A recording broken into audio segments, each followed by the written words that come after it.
राज्यभर गॅस सिलेंडरच्या काळाबाजाराविरोधात धडक कारवाई. 15 मार्चपर्यंत 1208 सिलेंडर जप्त.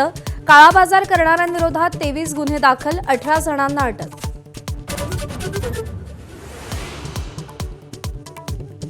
युद्धामुळे नुसती टंचाई नाही तर महागाईचीही झळ. खाद्यतेलाच्या किमती प्रति किलो 8 ते 12 रुपयांनी महागल्या. गॅसच्या तुटवड्यामुळे अंड्याचे भाव मात्र डझनामागे 24 रुपयांनी घटले.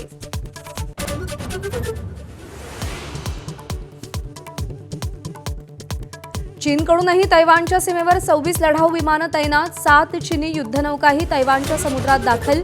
चीनच्या मनात नेमकं काय याचा अंदाज कुणाला लागेना.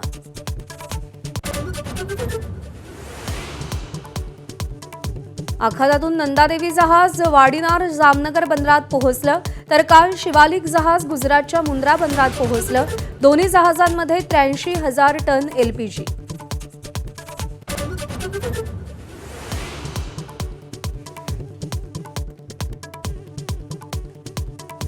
उपमुख्यमंत्री एकनाथ शिंदे दिल्ली दौऱ्यावर. पंतप्रधान नरेंद्र मोदींसोबत 1.25 तास चर्चा.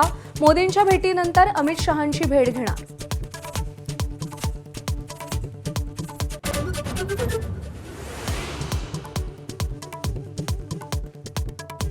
महसूल मंत्री चंद्रशेखर बावनकुळेंकडून भाजप आमदार नरेंद्र मेहतांना क्लीन चिट.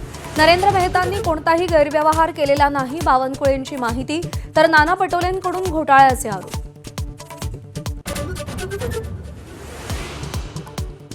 सत्ताधारी आजही जितेंद्र आव्हाडांच्या निलंबनाची मागणी करणार. अध्यक्ष आणि गटनेत्यांच्या बैठकीत मुद्दा उचलणार असल्याची शंभूराज देसाईंची माहिती. शिवरायांसंबंधी अवमानकारक उद्गार काढल्यानं आव्हाडांनी काल माफी मागितली. लोकसभेतल्या विरोधी पक्षांच्या 8 खासदारांचं निलंबन रद्द.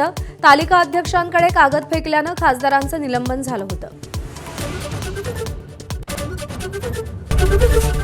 एबीपी माझा, उघडा डोळे बघा नीट.